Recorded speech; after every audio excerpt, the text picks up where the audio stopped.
Okay, so നമ്മൾ ഇനി നോക്കാൻ പോകുന്നത് water bearing quality of rocks ആണ്. എന്ന് പറഞ്ഞാൽ റോക്സിന്റെ പെർമിയബിലിറ്റിനെയും പൊറോസിറ്റിനെയും ബേസ് ചെയ്തിട്ട് നമുക്ക് റോക്സിനെ മെയിൻ ആയിട്ട് 4 ആയിട്ട് ഡിഫറൻഷിയേറ്റ് ചെയ്യാൻ പറ്റും ഓർ ക്ലാസിഫൈ ചെയ്യാൻ പറ്റും. അല്ല, ഫസ്റ്റ് വൺ എന്ന് പറയുന്നത് അക്വിഫർ ആണ്. What is an aquifer? നിങ്ങൾ ഇതിന് മെയിൻ ആയിട്ട് ഞാൻ ഫസ്റ്റ് പറയുന്ന ഈ ലൈൻസ് ആണ് ഓർത്ത് വെക്കേണ്ടത്. അക്വിഫർ എന്ന് പറഞ്ഞാൽ അതിന് വെള്ളത്തിനെ ഹോൾഡ് ചെയ്യാനും പറ്റും, അതുവഴി വെള്ളത്തിനെ ട്രാൻസ്മിറ്റ് ചെയ്യാനും പറ്റും. That is it can hold water as well as it can transmit water ആണ്. എന്ന് പറഞ്ഞാൽ അതുവഴി ആ റോക്ക് വഴി വെള്ളം ട്രാൻസ്മിറ്റ് ചെയ്ത് പോവാനും സാധിക്കും. അതാണ് ഫസ്റ്റ് നമ്മൾ അതിനെപ്പറ്റി ഓർക്കേണ്ട കാര്യം. Okay, so it is a rock mass or a layer or formation which is saturated with groundwater നെയാണ് നമ്മൾ aquifer എന്ന് പറയുന്നത്. And water can be economically tapped from an aquifer. See, this is the most important line. An aquifer acts as a storage reservoir and a transmission conduit at the same time. Okay, so aquifer example എന്ന് പറഞ്ഞാൽ gravel, limestone, sandstone etcetera ആണ് അക്വിഫറിന്റെ example. നിങ്ങൾ ഒന്നും എഴുതിയില്ലെങ്കിലും at least ഈ ലൈനും 3 എക്സാമ്പിളും എഴുതിയാൽ തന്നെ നിങ്ങൾക്ക് മാർക്ക് കിട്ടും. കാരണം ഈ ലൈനും എക്സാമ്പിളും ആണ് ഏറ്റവും ഇമ്പോർട്ടൻ്റ് ആയിട്ടുള്ളത്. സെക്കൻഡ് വൺ എന്ന് പറയുന്നത് അക്വിക്ലൂഡ് ആണ്. അക്വിക്ലൂഡ് എന്ന് പറഞ്ഞാൽ അതിന് വാട്ടർ ഹോൾഡ് ചെയ്യാൻ പറ്റും, പക്ഷേ ട്രാൻസ്മിറ്റ് ചെയ്യാൻ പറ്റില്ല. Okay, it can only hold the water but it cannot transmit the water. Okay, എന്ന് പറഞ്ഞാൽ it is actually not porous ആണ്. എന്നുവെച്ചാൽ അത്രയും porous അല്ല. Okay, so it is a rock body or formation which may be porous enough to hold enough quantity of water. That is, വെള്ളം hold ചെയ്യാൻ മാത്രമുള്ള പൊറോസിറ്റിയേ ഉള്ളൂ, പക്ഷെ ട്രാൻസ്മിറ്റ് ചെയ്യാൻ പറ്റിയ അത്ര പൊറോസിറ്റി അക്വിക്ലൂഡിന് ഇല്ല. ഓക്കെ, എക്സാമ്പിൾ നമ്മൾ കോമ്പാക്റ്റഡ് ക്ലേ എന്നൊക്കെ പറയും. ക്ലേന് വോയിഡ്സ് ഉണ്ട്, ഇഷ്ടം പോലെ വോയിഡ്സ് ഉണ്ട് അല്ലെ. വോയിഡ് റേഷ്യോ എപ്പോഴും ക്ലേനാണ് ഗ്രേവലിനേക്കാളും കൂടുതലുള്ളത്, പക്ഷേ ക്ലേയിൽ കൂടി വെള്ളം ഈസിലി ട്രാൻസ്മിറ്റ് ചെയ്ത് പോയില്ല. Okay, that is it is highly porous enough to hold water but it is not like permeable enough to transmit water through it. That is, permeability and porosity ആണ് differentiate ചെയ്ത് പറയണം.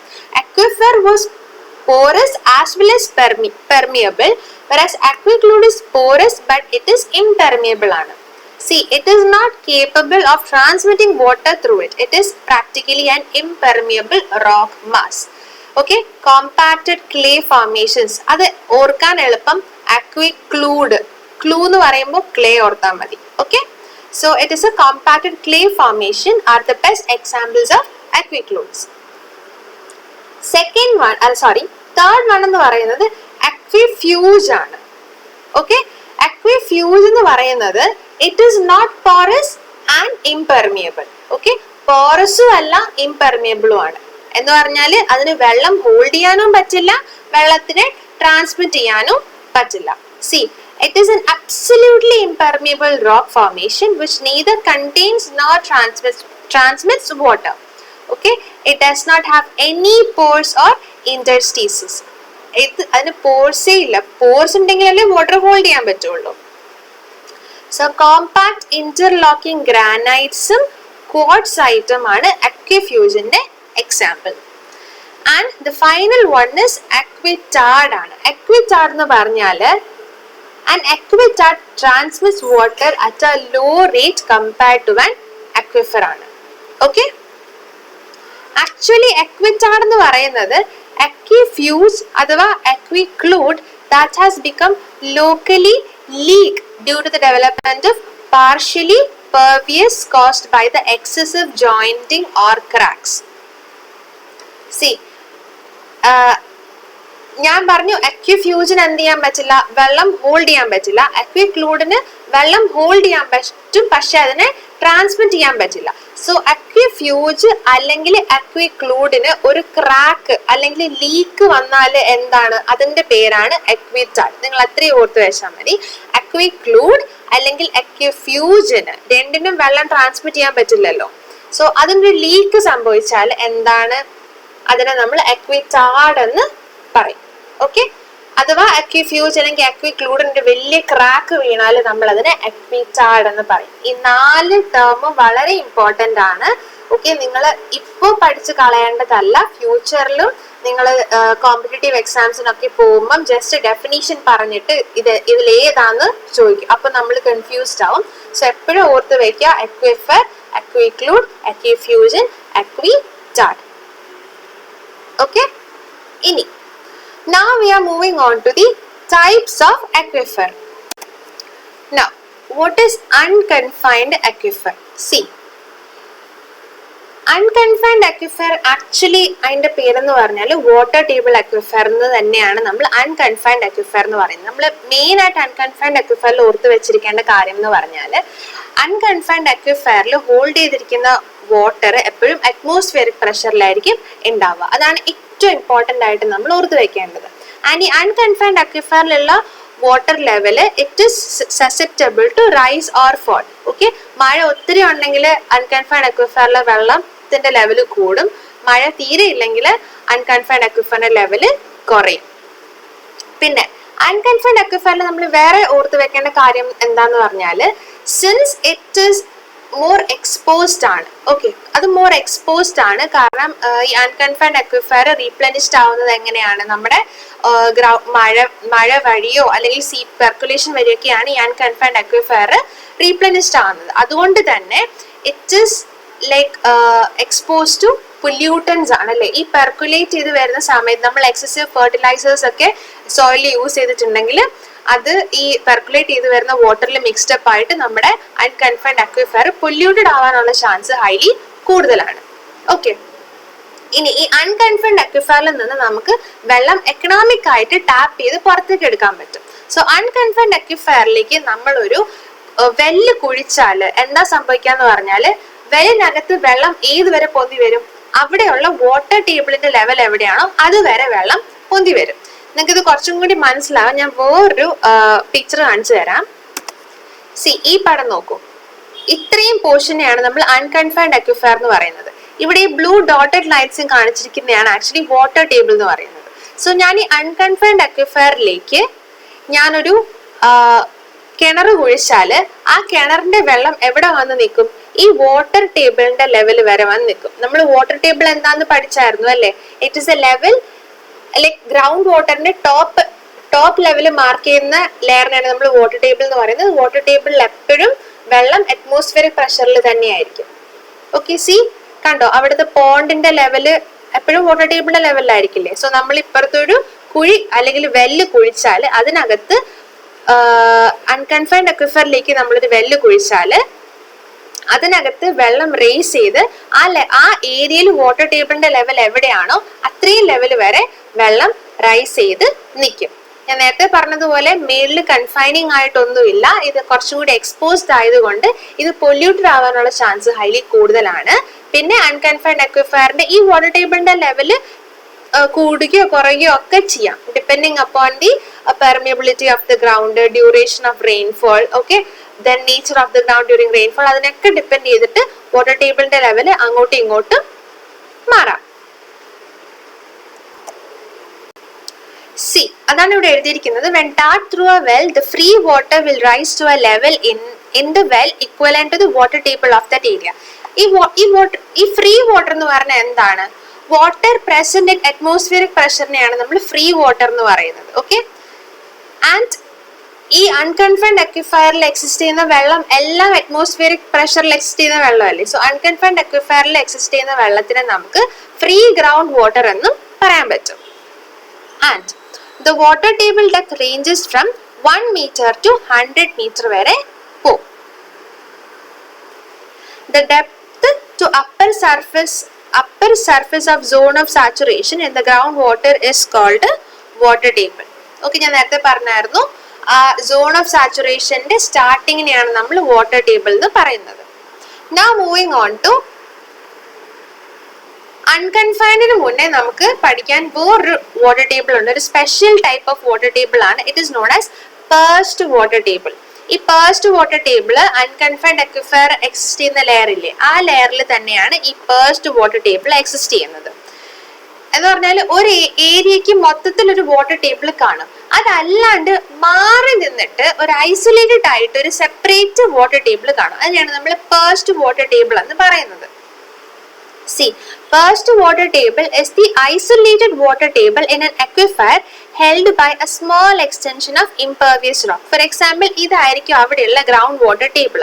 പക്ഷേ ഈ ground water ടേബിളിന്റെ മേളിൽ ചെറിയ ചെറിയ impermeable rocks ഉണ്ടായിരിക്കും. സോ ആ റോക്സിൽ എന്താ സംഭവിക്കുക, നമുക്ക് ഈ ഗ്രൗണ്ടിൽ നിന്നല്ലേ വെള്ളം പെർക്കുലേറ്റ് ചെയ്ത് താഴേക്ക് വരുന്നത്. സോ ഇപ്പൊ ഇവിടെ കൂടി വെള്ളം ഒലിച്ച് വരുവാണെങ്കിൽ ഈ ഇംപെർമിയബിൾ റോക്ക് കാരണം വെള്ളം ഗ്രൗണ്ട് വാട്ടറിലേക്ക് എത്തില്ല, പകരം ഈ ഒരു ലെയറിൽ അക്യുമുലേറ്റ് ആയിട്ട് കിടക്കും. സോ അതൊരു സെപ്പറേറ്റ് വാട്ടർ ടേബിൾ ഫോം ചെയ്യുന്നത് കേട്ടോ.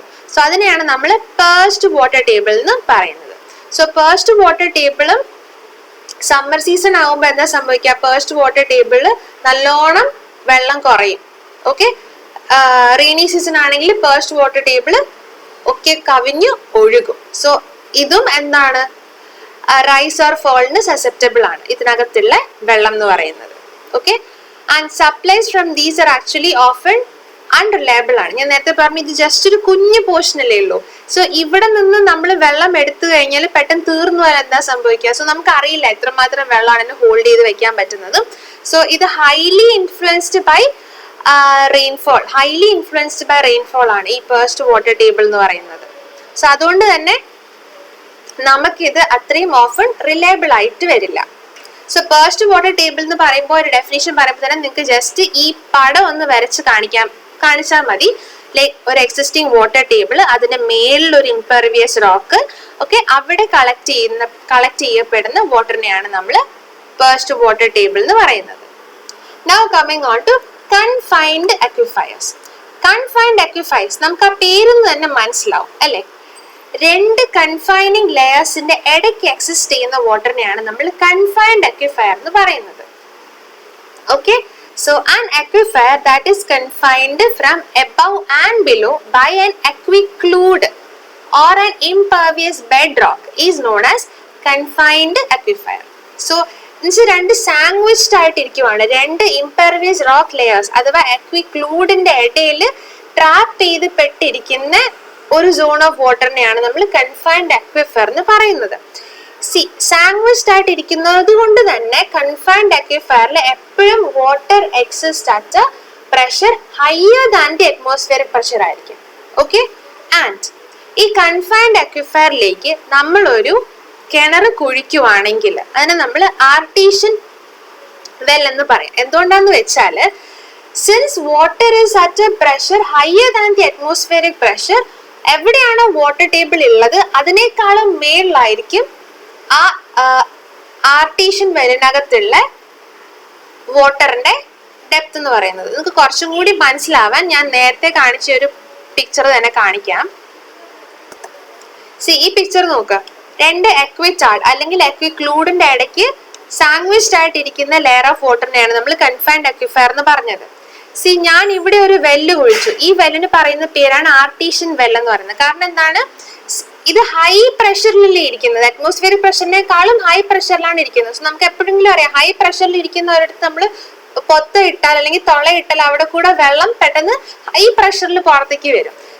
ഇവിടെ വാട്ടർ ടേബിൾ ഈ ലെവലിലാണ് നിൽക്കുന്നത്, പക്ഷെ ആർട്ടീഷ്യൻ വെല്ലിനകത്ത് നിൽക്കുന്ന വെള്ളം കണ്ടോ, എക്സിസ്റ്റിംഗ് വാട്ടർ ടേബിളിനേക്കാളും മേളിലായിരിക്കും നിൽക്കുന്നത്. ഓക്കെ, നമുക്ക് ഈ അൺകൺഫൈൻഡ് അക്വിഫയറിൽ നിന്ന് എക്കണോമിക് ആയിട്ട് ടാപ്പ് ചെയ്തെടുക്കുന്ന പോലെ നമുക്ക് കൺഫൈൻഡ് അക്വിഫയർ വഴി അങ്ങനെ വെള്ളം ടാപ്പ് ചെയ്തെടുക്കാൻ പാടാണ്. കുറച്ച് എക്കണോമിക് അല്ല, കുറച്ച് കോസ്റ്റ്ലി ആണ്. നമ്മൾ ബോറിങ് ചെയ്തൊക്കെ വേണം എടുക്കാൻ. പിന്നെ ഞാൻ നേരത്തെ പറഞ്ഞു ഇതിൽ രണ്ട് കൺഫൈനിങ് ലെയേഴ്സ് ഉള്ളത് കൊണ്ട് തന്നെ ഈ അക്വിഫയറിൽ ഒരിക്കലും പൊല്യൂട്ടഡ് ആവാനുള്ള ചാൻസ് ഭയങ്കര കുറവാണ്. ഓക്കെ, പിന്നെ നമ്മൾ പറയേണ്ട കാര്യം ഈ കൺഫൈൻഡ് അക്വിഫയറില് വെള്ളത്തിന്റെ ലെവൽ ഉണ്ടല്ലോ, ഈ അൺകൺഫൈൻഡ് അക്വിഫയറിൽ റൈസ് ആൻഡ് ഫോൾ ചെയ്യുന്ന പോലെ ഇവിടെ വെള്ളത്തിന്റെ ലെവല് അങ്ങനെ ഇങ്ങനെയൊന്നും മാറത്തില്ല. കാരണം രണ്ട് കൺഫൈനിങ് ലെയേഴ്സിന്റെ ഇടയിലല്ലേ ഇരിക്കുന്നത്. സോ ഒരിക്കലും അത് മഴ കാരണം റീപ്ലിനിഷ്ഡ് ആവില്ല. സോ അൺകൺഫൈൻഡ് അക്വിഫയറിൽ ഉള്ള വെള്ളത്തിന്റെ level it is actually independent of the climatic conditions of duration or intensity of rainfall ആണ്. സോ അൺകൺഫൈൻഡ് അക്വിഫറിന്റെ അപ്പർ സർഫസിനെ നമ്മൾ വാട്ടർ ടേബിൾ എന്ന് പറഞ്ഞുവെങ്കിൽ the upper surface of water in an confined aquifer is called piezometric surface ആണ്. Piezometric എന്ന് പറയാൻ കാരണം എന്താണ്? Since it is under pressure, അതുകൊണ്ടാണ് നമ്മൾ പീസോമെട്രിക് സർഫസ് എന്ന് പറയുന്നത്.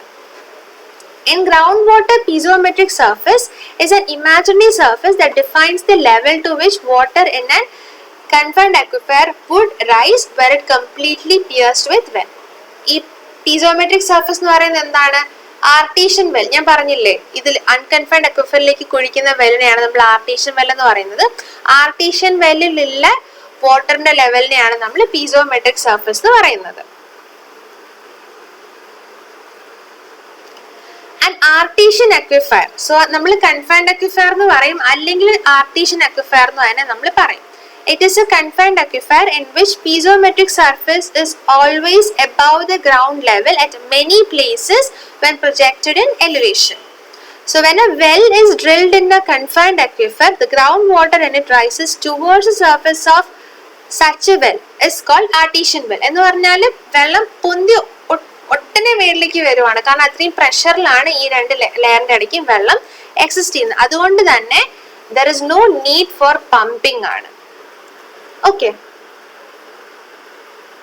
സോ ഇത് രണ്ടും വളരെ ഇമ്പോർട്ടന്റ് ആണ്, കൺഫൈൻഡ് അക്വിഫയേഴ്സ് അൺകൺഫൈൻഡ് അക്വിഫയേഴ്സും ഫസ്റ്റ് വാട്ടർ ടേബിളും. കാരണം എക്സാംസിനൊക്കെ യൂണിവേഴ്സിറ്റി എക്സാംസിനൊക്കെ പല തവണ ചോദിച്ചിട്ടുള്ളതാണ്.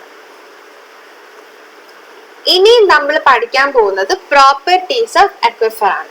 സോ ഇതില് പ്രോപ്പർട്ടീസ് പഠിക്കുന്ന സമയത്ത് നമ്മൾ ജിയോ ടെക്നിക്കൽ ആയിട്ട് ലിങ്ക്ഡ് ആണ്. ഓക്കെ, സോ ഒത്തിരി ഞാൻ ഇതിലേക്ക് ഇറങ്ങി പോയില്ല, ജസ്റ്റ് ആവശ്യമുള്ള കാര്യങ്ങൾ പറയാം.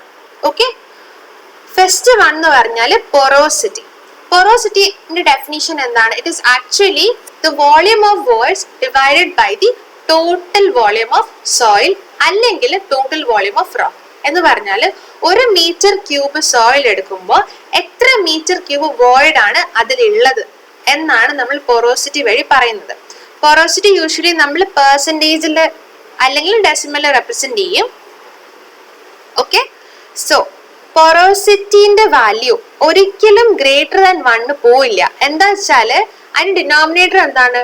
ടോട്ടൽ വോളിയം അല്ലേ. So volume of voids by total volume ആണ് നമ്മൾ പൊറോസിറ്റി എന്ന് പറയുന്നത്. അത് ഗ്രേറ്റർ ദാൻ 1 എന്ന് പറഞ്ഞാല് volume of words greater than total volume, അതിന് എന്തെങ്കിലും ലോജിക് ഉണ്ടോ? ഒരു ലോജിക്കും ഇല്ല അല്ലെ.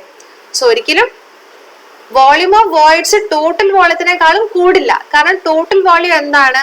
Volume of solids plus volume of voids ടുഗെദറിനെയാണ് നമ്മൾ ടോട്ടൽ വോളിയം എന്ന് പറയുന്നത്. സോ ഒരിക്കലും വോളിയം ഓഫ് വേർഡ്സ് ടോട്ടൽ വോളിയത്തിനേക്കാളും കൂടുതലാവാത്തത് കൊണ്ട് തന്നെ പൊറോസിറ്റിന്റെ റേഞ്ച് എപ്പോഴും 0ന്റെയും 1ന്റെയും ഇടയ്ക്കായിരിക്കും ഉണ്ടാവുക.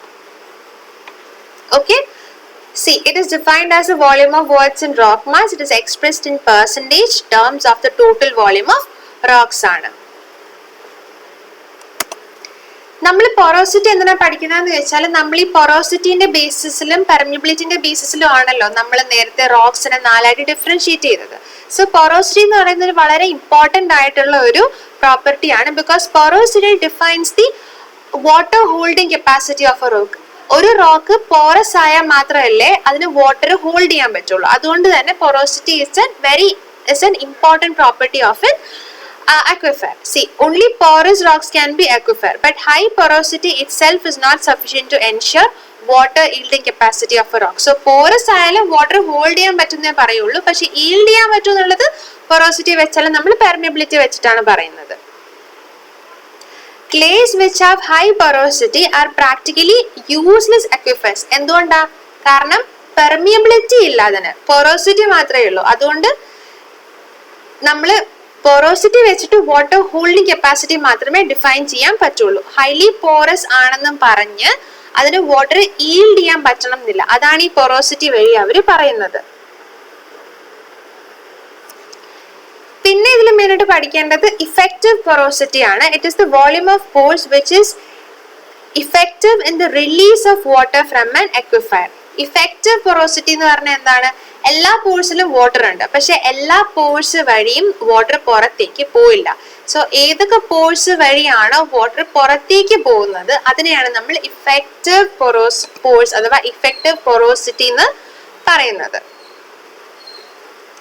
Now, What are the factors that adversely affect the porosity of rock? രണ്ട് കാര്യങ്ങളാണ് porosity-നെ affect ചെയ്യുന്നത്. ഒന്ന് adhesion to grains, പിന്നെ ഉള്ളത് unconnected pores ആണ്. Adhesion to grains ഞാൻ നേരത്തെ പറഞ്ഞു, adhesion is actually the force between two different particles ആണ്. So some groundwater is attached to the surface of grain of rocks due to molecular attraction and it is not easily available for circulation. Second one എന്ന് പറയുന്നത് unconnected pores. Pores in the rock may be separated from each other, hence the liquid in them cannot circulate. So ഈ രണ്ട് കാര്യങ്ങളാണ് main ആയിട്ട് porosity-നെ affect ചെയ്യുന്നത്. എന്ന് പറഞ്ഞാൽ ഒന്ന് പോഴ്സ് ഒന്നും കണക്റ്റഡ് അല്ല എങ്കിൽ എന്താ സംഭവിക്കുക? അതിനകത്ത് ലിക്വിഡ്സിന് സർക്കുലേറ്റ് ചെയ്യാൻ പറ്റുമോ? ഇല്ല. പോഴ്സ് കണക്ട് ചെയ്യുമ്പോൾ ഇപ്പം ഒരിടത്ത് ഹോളുണ്ട്, വേറൊരിടത്തും ഹോളുണ്ട്, അത് തമ്മിലൊരു കണക്ടിവിറ്റി ഉണ്ടെങ്കിലല്ലേ ലിക്വിഡിന് ഫ്ലോ ചെയ്യാൻ പറ്റുള്ളൂ. സോ അതാണ് ഈ അൺകണക്റ്റഡ് പോഴ്സ് വഴി പറയുന്നത്. Second one adhesion to grains ആണ്. വാട്ടർ മോളിക്യൂൾസ് ഗ്രെയിൻസിൽ അറ്റാച്ച്ഡ് ആയിട്ടിരിക്കും. സോ അവിടെയും എന്താ പറ്റുന്നത്? hindrance ആണ്, hindrance to movement of water. Okay, so adhesion of grains ഉം unconnected pores കാരണവും water circulation സാധിക്കില്ല. സോ ഇത് രണ്ടുമാണ് മെയിൻ ആയിട്ട് porosity-നെ ഇഫക്റ്റ് ചെയ്യുന്നത്. ഓക്കെ, ഇനി സെക്കൻഡ് പ്രോപ്പർട്ടി നമ്മൾ പഠിക്കുന്നത് സ്പെസിഫിക് ഈൽഡും സ്പെസിഫിക് റിട്ടൻഷനുമാണ് നമ്മൾ പഠിക്കുന്നത്. അത് രണ്ടും ഒരുമിച്ചാണ് പഠിക്കുന്നത്. പിന്നെ ഇതിന്റെ തമ്മിൽ ഒരു ഇത് രണ്ടും തമ്മിലൊരു ഫോർമുലയുണ്ട്. സോ എനിക്കിപ്പം എന്താ പറയാ എഴുതി കാണിക്കാൻ പറ്റില്ല. സോ ഞാൻ പറയാം, നിങ്ങൾ നോട്ട് ചെയ്ത് വെക്കുക. Specific yield plus specific retention is equal to porosity. It is a very very very important relationship. That is specific yield plus specific retention is equal to porosity. Specific yield എന്ന് പറയുന്നത് എന്താന്ന് ചോദിച്ചാൽ, നമ്മളിപ്പോ ഒരു metre cube soil എടുത്തു, അതിലേക്ക് നമ്മൾ കുറച്ച് വെള്ളം ഒഴിച്ചു. ഓക്കെ, അതിൽ കുറച്ച് വെള്ളം under the action of gravity ഒരു മീറ്റർ ക്യൂബ് ഓഫ് സോയിൽ നിന്ന് പെർക്കുലേറ്റ് ചെയ്ത് പുറത്തേക്ക് വരും. ഓക്കെ, ഫോർ എക്സാമ്പിൾ ഞാൻ ഒരു മീറ്റർ ക്യൂബ് സോയിലില് ഒരു 10 ലിറ്റർ വെള്ളം ഒഴിച്ചു. കുറച്ചു നേരം കഴിയുമ്പോൾ ആ സോയിൽ എടുക്കുമ്പോൾ അതിനകത്ത് 8 ലിറ്റർ വെള്ളമേ കാണുള്ളൂ. ഓക്കെ, സോ അതിൽ 2 ലിറ്റർ എവിടെ പോയി? Under the action of gravity ആ സോയിൽ നിന്ന് പുറത്തേക്ക് പോയി. ആ പുറത്തേക്ക് പോയ volume divided by the total volume of സോയിലിനെയാണ് നമ്മൾ സ്പെസിഫിക് ഈൽഡ് എന്ന് പറയുന്നത്. Okay, for economically extracting water from an aquifer, our main interest is always to determine how much water can actually be obtained per unit area of the aquifer. The water released by aquifer depends upon the quantity and quality of the pores. Quantity of pores നെ മാത്രമല്ല, ഞാൻ നേരത്തെ പറഞ്ഞു effective porosity define ചെയ്തപ്പോൾ എല്ലാ pores വരെയും water പുറത്തേക്ക് പോവില്ല, ചില പോഴ്സ് വഴി മാത്രമേ വാട്ടർ പുറത്തേക്ക് പോവുള്ളൂ. സോ ലൈക്ക് പെർമിയബിലിറ്റി എന്ന് പറയുന്നത് അതിന്റെ ക്വാണ്ടിറ്റി ഓഫ് പോഴ്സിനെ മാത്രം ഡിപ്പെൻഡ് ചെയ്തിട്ടല്ല, ക്വാളിറ്റി ഓഫ് പോഴ്സിനെ ഡിപ്പെൻഡ് ചെയ്തിരിക്കും. ഓക്കെ, സോ ഞാൻ നേരത്തെ പറഞ്ഞു സ്പെസിഫിക് ഈൽഡ് എന്താണ്? ആ 10 ലിറ്ററിൽ ഒഴിച്ചിൽ 2 ലിറ്റർ പുറത്തേക്ക് പോയി. ആ 2 ലിറ്റർ ഡിവൈഡഡ് ബൈ ഞാൻ 1 മീറ്റർ ക്യൂബ് ഓഫ് സോയിൽ അല്ലേ എടുത്തത്, ആ 1 മീറ്റർ ക്യൂബ് സോയിൽ ചെയ്യുമ്പോഴാണ് സ്പെസിഫിക് ഈൽഡ് എന്ന് പറയുന്നത്. ഓക്കെ, സോ ഡിനോമിനേറ്ററും രണ്ടും ഇപ്പം ഒരേ യൂണിറ്റ് തന്നെ റെപ്രസെന്റ് ചെയ്യണം കേട്ടോ. ഇപ്പൊ 2 ലിറ്റർ ആണെങ്കിൽ 2 ലിറ്ററിനെ മീറ്റർ ക്യൂബിലേക്ക് ആക്കുക, എന്നിട്ട് അതിന് ഡിവൈഡ് ചെയ്യാം. സ്പെസിഫിക് ഈൽഡിന് യൂണിറ്റ് ലെസ് ക്വാണ്ടിറ്റി ആണ്, porosity-ക്കും യൂണിറ്റ് ലെസ് ക്വാണ്ടിറ്റി ആണ്. So specific yield is actually defined as the quantity of water that the unit volume of aquifer drains by gravity. Okay, volume of water drained divided by total volume of soil. Okay, ഇനി specific retention എന്താണ്? ബാക്കി 8 litre വെള്ളം അതിനകത്തില്ലേ, ആ സോയിലിനകത്ത് hold ചെയ്ത് വെച്ചിട്ടുണ്ടല്ലോ, ആ 8 litre വെള്ളത്തിന്റെ volume divided by total volume of സോയിലിനെയാണ് നമ്മൾ സ്പെസിഫിക് റിട്ടൻഷൻ എന്ന് പറയുന്നത്. Okay, so it is the term used to express the amount of water retained against gravity. So under the action of gravity 2 litre വെള്ളം ഒഴുകി പോയി, പക്ഷെ ബാക്കി 8 litre വെള്ളം under the action of gravity ഒഴുകി പോയില്ല, it retained against gravity alle. So the quantity or the volume of water retained against gravity by a unit volume of aquifer is known as specific retention. So specific retention, see ഇവിടെ എഴുതിയിട്ടുണ്ട്, specific retention plus specific yield sums up together to form porosity of an aquifer. Coarse grained rocks have higher specific yield compared to fine grained rocks ആണ്. So coarse grained rocks-ൽ നമ്മൾ എടുത്താൽ അതിന്റെ specific yield ആയിരിക്കും കുറച്ച് അധികം ഉള്ളത് ഇല്ലേ? ഇപ്പം ഒരു ക്ലേയും ഒരു ഗ്രേവലും എടുത്തു വെച്ച് വെള്ളം ഒഴിച്ചാൽ എന്താ സംഭവിക്കുക? ഗ്രേവൽ വഴിയായിരിക്കും ഉള്ള മുക്കാൽ വെള്ളവും പുറത്തേക്ക് പോവാം. പക്ഷെ ക്ലേയില് അത് കാൽ വെള്ളം മാത്രമേ പുറത്തേക്ക് പോവുള്ളൂ. സോ സ്പെസിഫിക് yield എപ്പോഴും കുറച്ച് കോഴ്സ് ഗ്രെയിൻഡ് സോയിൽസിനായിരിക്കും കൂടുതൽ ഉണ്ടാവുക. ഓക്കെ, സോ നമ്മള് പൊറോസിറ്റി എന്ന പ്രോപ്പർട്ടി പഠിച്ചു, സ്പെസിഫിക് yield എന്ന് പറയുന്ന പ്രോപ്പർട്ടി പഠിച്ചു. ഇനി നമ്മൾ പഠിക്കാൻ പോകുന്നത് വേറൊരു പ്രോപ്പർട്ടി ആണ്, that is permeability, hydraulic conductivity and transmissivity. ഈ 3 പ്രോപ്പർട്ടീസ് ആണ് നമ്മൾ ഇനി അടുത്ത് പഠിക്കാൻ പോകുന്നത്.